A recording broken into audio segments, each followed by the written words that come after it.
She once said, "If I ever die one day, don't believe it was an accident." And exactly 1 month later, the body of Alexis Sharkey, a young, beautiful influencer full of life, was found by the side of the road in Houston, Texas. No clothes, no blood, no note, just a body lying on its side as if someone had walked away in the middle of telling a story. For hours, no one even knew who she was. And for months, no one could answer the question, why would someone like Alexis die this way? What was hiding behind that bright smile on Instagram? Who took her light away and why? Some say it's the price of fame, but her family believes something else. There was something unusual about Alexis Sharkey. She lit up every frame like the light itself was on her side. Even in quick, unfiltered phone shots, she radiated golden blonde hair, sun-kissed skin, and a soft smile that curved like a question mark. But if you asked the people who sat next to her in real life, they'd tell you something else. There was always a quiet look in her eyes, like her mind was somewhere far away. Alexis had once been a standout biology student, obsessed with decoding the hidden complexities of life. She hated being put in a box. Friends described her as a science nerd who could walk into a bar and have every head turn just by being there. After graduating college in Texas, Alexis didn't pursue medicine or lab work like her family had hoped. She carved her own path, becoming a wellness and beauty influencer. Through sheer determination and her gift for connecting with people, Alexis grew a massive following in under 2 years. She became a face of the beauty brand Monat, traveling across the US to promote a whole-body, healthy lifestyle. Her Instagram painted a world full of sunshine, avocado toast, morning yoga, and captions like, "I'm becoming the boldest version of myself." But offline, Alexis's world was slowly slipping into shadows no one else could see. She moved out of her home without warning. She called her best friend more than once just to say one vague sentence. Something doesn't feel right. During a girls' trip after dinner, she broke down crying, then quietly said, "If anything ever happens to me, tell everyone everything." Some people described Alexis as a light that shone too brightly, illuminating places meant to stay hidden. And maybe she shone that light in the wrong direction. Tom Sharkey came into Alexis's life like the start of a promising new chapter. 20 years her senior, Tom was confident, polished, experienced, and according to Alexis, he made her feel safe. They were married within months of meeting. In their wedding photos, Tom's hand rests firmly on Alexis's waist, his eyes fixed on her with possession. She's smiling brightly, but not everyone believed that smile was whole. Their marriage, at least online, looked like a dream. Getaways to Colorado, wine on the balcony, romantic captions like, "My king." But behind every picture-perfect post was a story only a few people really knew. According to her closest friends, Alexis started changing less than a year into the marriage. She posted less, dodged questions about Tom. One time, she showed up to a summer hangout wearing long sleeves, even in the heat. When friends asked why, she brushed it off with a thin smile. "I just don't want to talk about it." Tom often inserted himself into Alexis's relationships. He didn't like her going out with girlfriends. He didn't like her traveling solo. And he especially didn't like how much time she spent on social media. One time, during a Monet work trip, he called her over 20 times in just 3 hours. On another occasion, Alexis cried and said, "I don't feel like myself anymore." Less than 2 months before she died, Alexis moved out. She rented a hotel room and told her friend, "I need space to think." When asked, "Are you thinking of leaving him?" she simply nodded, silently. What really happened between them? No one knows for sure. But one thing was clear. Alexis was preparing to leave that marriage. She told her mom she didn't want to live like this anymore. She rescheduled a doctor's appointment. She spoke with a lawyer. She made plans to meet a friend to talk about something important. And then, just days later, she vanished. No goodbye, no message. Just a silence that never ended. November 27th, 2020, Black Friday weekend. While the city of Houston buzzed with red tag sales and flashing storefront lights, Alexis's night began with an eerie stillness. She had plans to go out with friends, but canceled last minute. Her phone stayed active until about 6 p.m., then went dark. The next morning, as the pale winter sun hadn't yet reached the far edges of Red Haw Lane, a road worker was driving through a rarely traveled area.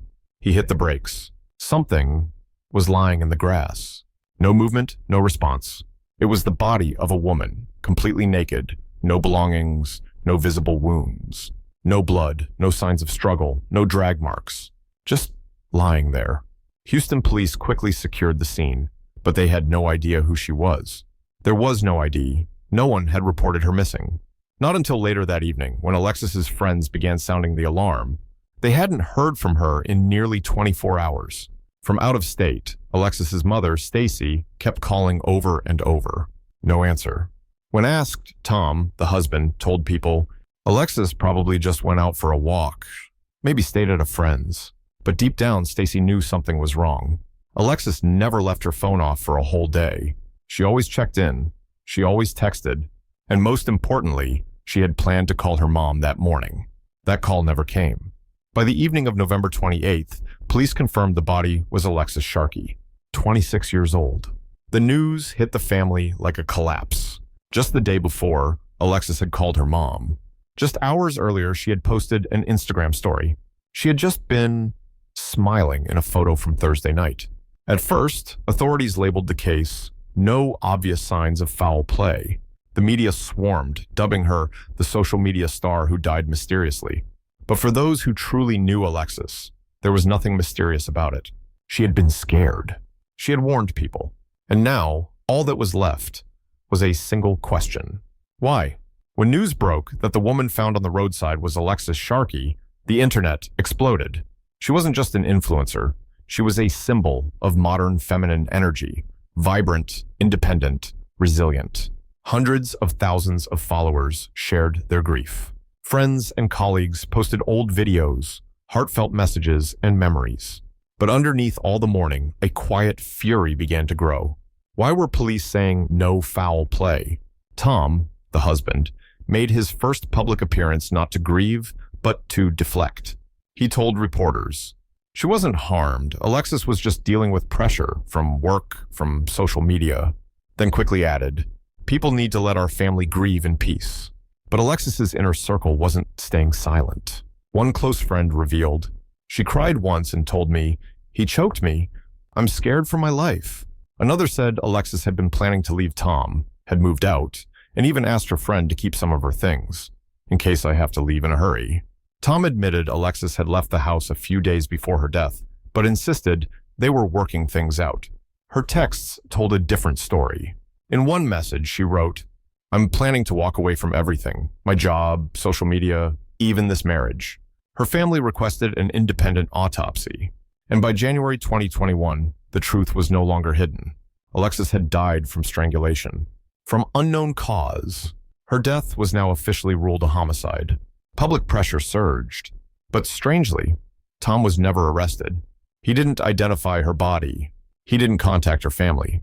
He didn't provide a DNA sample when requested. And then, he vanished, moved from state to state, cut all ties. The woman once called the Queen of Instagram was now being remembered by a different name, Alexis, victim of a system that stayed silent. And as her mother fought through grief in pursuit of justice, the biggest question remained unanswered. If the husband was the only suspect, what's stopping justice from speaking? The moment Alexis's autopsy report was released, everything about her case shifted. It was no longer a mystery. It was murder. Intentional, personal. And every eye turned toward one man, Tom Sharkey, her older husband, the last person known to have seen her alive. But instead of cooperating, Tom gave conflicting stories. To Alexis's friends, he claimed everything was fine. She just needed a break. To police, he said he didn't know where she'd gone that night. Maybe she had a drink, went out, and something happened. But Tom knew full well Alexis rarely drank, and she never left without saying something.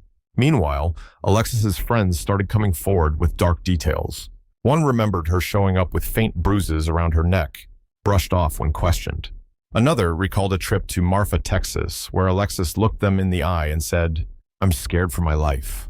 At the time, they thought she was being dramatic. Then her body was found.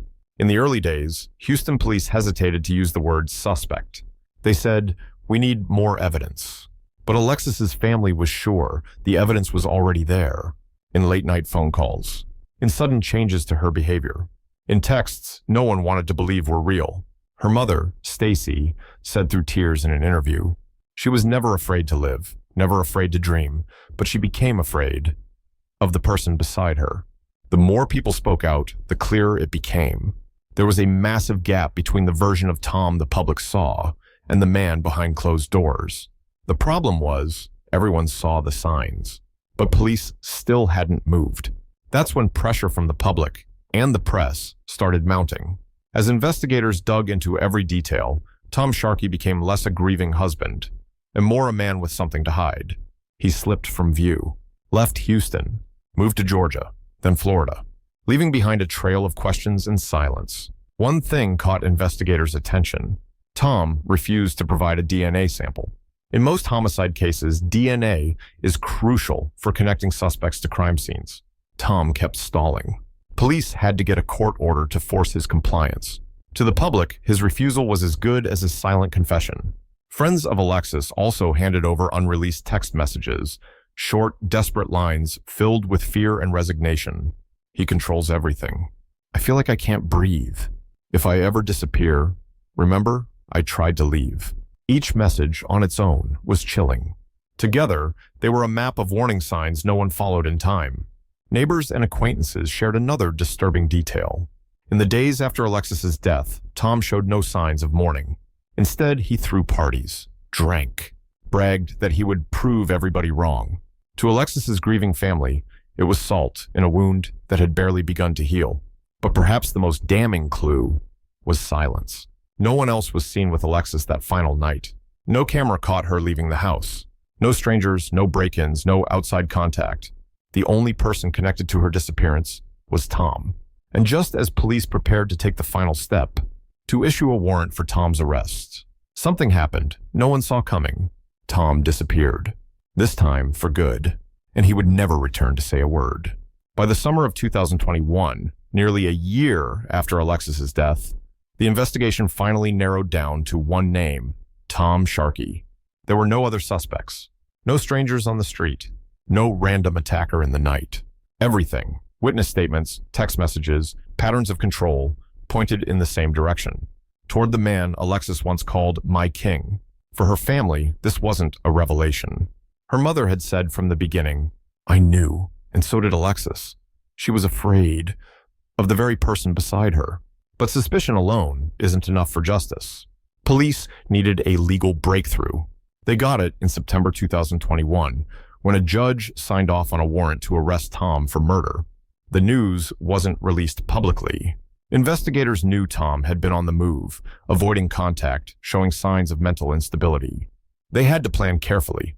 The U.S. Marshals, known for tracking fugitives, were brought in. They traced him using what little he left behind, rental car records, sparse credit card activity. Finally, they tracked him to a home in Fort Myers, Florida. Back in Houston, Alexis's mother broke down when she got the call. Justice is getting closer. I just hope he doesn't run again. October 5th, 2021. A quiet neighborhood in Fort Myers. Storm clouds thickened overhead as unmarked vehicles crept into the street. Inside, U.S. Marshals reviewed the plan one last time. They didn't know if Tom was armed. They only knew this. He was the sole suspect in the murder of Alexis Sharkey. And today, they would bring him in. The house where Tom had been hiding looked ordinary, tucked between palm trees, just another home on the block. But as the task force moved in, the air grew heavy. They knocked, announced themselves, ordered Tom to come out. No response, only silence. Then, a sudden noise upstairs. A crash. One agent shouted, weapons drawn, footsteps. A door slammed open. And then, a single sharp sound. One gunshot, the only one fired that night. When they reached the second floor, Tom Sharkey was already on the ground, fatally wounded by his own hand. In that instant, every hope for a trial, for answers, for facing the man accused, was gone. Justice was silenced before it could ever speak. The news spread fast. Headlines read, "Sole suspect in Alexis Sharkey's murder dies by suicide as authorities close in." To some, it felt like closure. The killer didn't get away. But to Alexis's family, it was a second cruelty. "We'll never hear the truth," her mother sobbed. No confession, no trial, just more silence. In the days that followed, friends of Alexis shared conflicting feelings. Relief, knowing the threat was gone. Emptiness, knowing the story ended without answers. And the deepest fear of all, that everything Alexis tried to say, her warnings, her tears, her voice, would fade into echoes of the past. Instead of becoming proof that could change the future, Tom Sharkey's death didn't close the case of Alexis Sharkey. If anything, it opened a deeper void, a place filled with more doubt, more questions, and a devastating loss of faith. Because in the moment that gunshot rang out, every chance to uncover the truth disappeared. No trial, no testimony, no cross-examination, just a permanent hole in the story. Houston police made their stance clear. We are confident Tom Sharkey was the killer. There are no other suspects. But a chorus of questions rose from all sides. If they were so sure, why did it take nearly a year to issue a warrant? Why was Alexis's death treated for months as no signs of foul play? And how could a woman who cried out to friends, who lived in fear, be left unprotected? Her family was stunned. In a televised interview, Alexis's mother said, "I didn't want Tom dead. I wanted him in court. I wanted to hear him speak. I wanted to look into the eyes of the man who took my daughter. But that would never happen now." All that remained was a dry police report, a second death in the dark, and an emptiness that no one could fill. Online, the speculation exploded. Some believed Tom was indeed the killer and that his suicide was an unspoken confession. Others wondered if he was innocent. Was that his final act of protest? And if there was someone else out there, had they vanished alongside Tom, leaving behind an illusion of closure? One thing was certain. Justice never arrived fully in the case of Alexis Sharkey. It didn't end with a verdict. It ended with a gunshot. And that gunshot didn't just take a life. It shattered a community's belief that the justice system would ever give them answers. After Tom's death, the case didn't feel resolved. It felt suspended. On social media, debates flared. If he was innocent, why run? If he was guilty, why not face the law? These questions cut deep, because no answer came. Some of Alexis's friends believe the story doesn't end with Tom. They wonder if someone else played a role. Someone who helped or stayed silent. Someone who watched the fear grow inside her and did nothing. The bruises, the control, the whispered threats. They all hint at a hidden world only Alexis truly knew. And now, that world is gone with her.